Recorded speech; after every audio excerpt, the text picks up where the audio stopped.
This Sunday's communion, we continue with texts that are taken from books other than the Psalms. This one is taken from the Wisdom of Solomon. He gave us, it says actually, bread from heaven, and it has within it all delightful tastes and so on.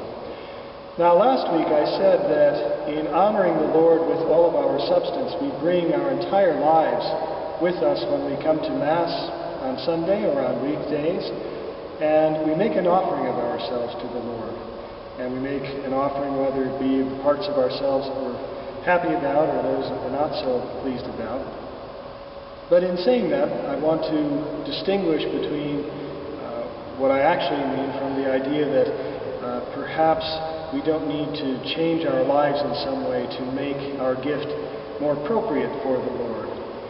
And in this way, I think we can understand part of the function of Gregorian chant in the tradition and in the lives of those who sing it. Music, all music, has a very close relationship with our emotional lives. Music moves us emotionally, and it may move us to feel happy or sad and so on. And we have talked about how the different modes help us in moving the emotions in one way or another.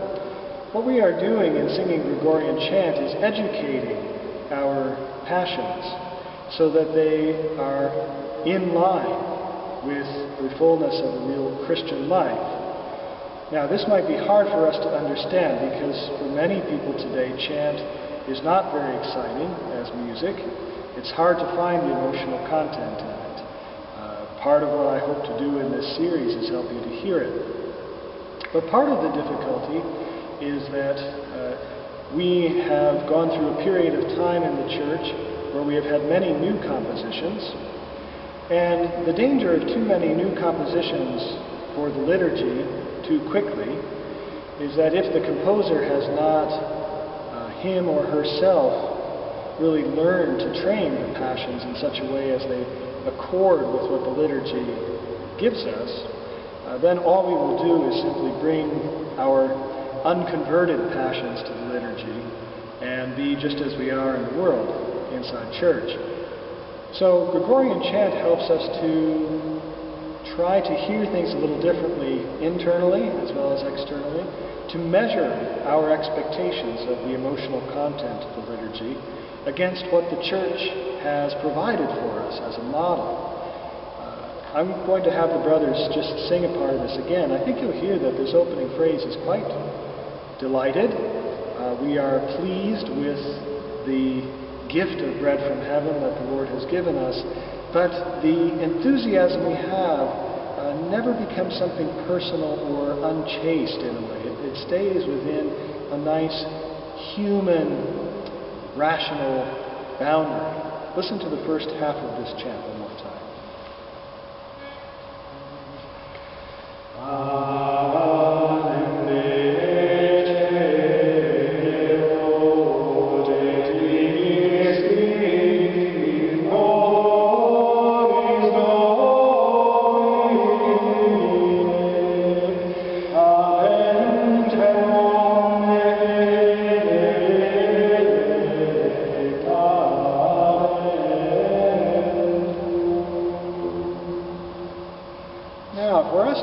Actually requires quite a lot of energy and engagement, and so I don't think we feel that this is boring music in any way. It's really quite a challenge. On the other hand, I will say that when we are learning to sing chant, oftentimes some of the phrases strike us as strange or quaint, or sort of disappointing, not as exciting as we'd like musically. I would like to suggest that this is a way of testing where our hearts really are, where our passions need some work and some mortification, if we want to use the old terminology, which is still good today. Just as if you take an inner tube and fill it with air and put it under water, you can see where the bubbles are. That's where you need to patch it. And the same way, when we encounter things in the chant that sort of rub us the wrong way, we should stick with them and really listen carefully. Why am I at variance with what the Church is offering me for my emotional participation in the liturgy? Same principle happens in the Scriptures. We like to stick with the things that are pleasing to us, where the Lord teaches us things that are challenging are probably more helpful for us, because we will make more progress when we are attentive to the places where we need to change. So we're going to sing one more time, Panem de caelo, and listen for the sober joy of this piece. Listen how the second half becomes a little more introspective as we talk about the sweetness of the taste of this bread, and I hope you enjoy our performance.